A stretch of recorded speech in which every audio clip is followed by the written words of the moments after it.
Bien, donc ce soir, en tant que coprésident du Limoux Football Club, et pour la troisième année consécutive, je suis heureux d'accueillir le comité de carnaval dans notre siège.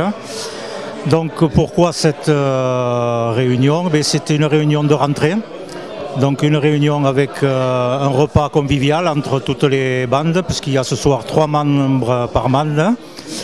Et donc c'est pour préparer la saison carnavalesque, donc, qui commencera en janvier par le ramassage des bâtons pour faire les entorches, puis une journée pour préparer les entorches. Après, il y aura la distribution des confettis et après, bien sûr, l'arrivée du char avec les meuniers qui se déroulera donc vers la mi-janvier. Donc ce soir, je suis très content parce qu'il y a énormément de monde qui a répondu présent. Et donc nous sommes tous ensemble pour un repas convivial ensemble. Et voilà, donc tout est excellent pour le début de la saison. Avec, on espère, cette année, si les conditions sanitaires nous le permettent, revoir la journée de toutes les bandes et le carnaval du monde. Surtout cette année, on aura certainement une très grosse semaine folklorique, puisqu'il y a une demande de plus en plus importante des écoles de la communauté des communes pour participer à cette semaine. Donc il y aura cette année une journée supplémentaire pour pouvoir caser toutes les écoles de la communauté. Donc on aura une réunion importante avec toutes les institutrices et instituteurs de toutes ces écoles. La réunion se déroulera justement ici au siège du Limoux Football Club, où il y aura une distribution des confettis pour tous les enfants, ainsi que la distribution des boissons pour leur permettre de sortir dans des conditions très favorables, puisque vous savez que des fois, pendant cette semaine, on a eu des périodes de très chaud, et donc il faut que les enfants aient quelque chose à boire, donc ils viendront chercher leur boisson en fonction du nombre d'élèves par classe.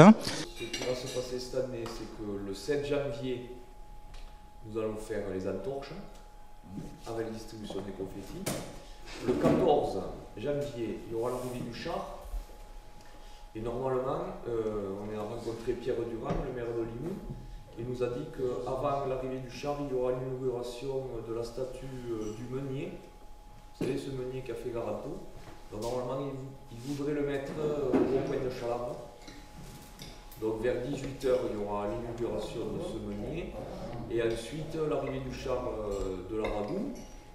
Un arrêt à la mairie, devant la mairie, puisqu'il arrive rue de la mairie, avec la remise de la clé de la ville, ça avait plu l'an dernier.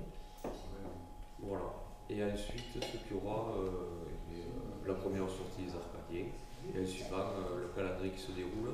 Donc faites un point rapide sur les consommations de confettis, qu'on puisse avoir un tableau pour commander, nous, et tout ça. Après, puisqu'on est tous réunis, toutes les bandes sont représentées, donc ce qui serait agréable, c'est que quand on voit le mail, alors Bibi a changé le mail, c'est que les réponses sont faites assez rapidement pour qu'on organise les choses. C'est pas facile dans les bandes déjà, c'est pas facile, et au sein du comité aussi, c'est pas facile. Donc quand on envoie un mail, si possible, dans les 2 ou 3 jours qui arrivent, après qui suivent, qu'il y ait une réponse. Donc pour ce qui est de la fin de la saison, donc avec le carnaval du monde, la sortie de toutes les bandes et la nuit de la Blanquette, on espère que comme l'année dernière, toutes les bandes participeront assidûment à tous ces rassemblements et que la saison se termine en beauté donc pour la nuit de la Blanquette avec la Ragout qui cette année brûlera Sa Majesté Carnaval avec, on espère, un jugement en occitan comme chaque année. Donc bon carnaval à tous et à bientôt.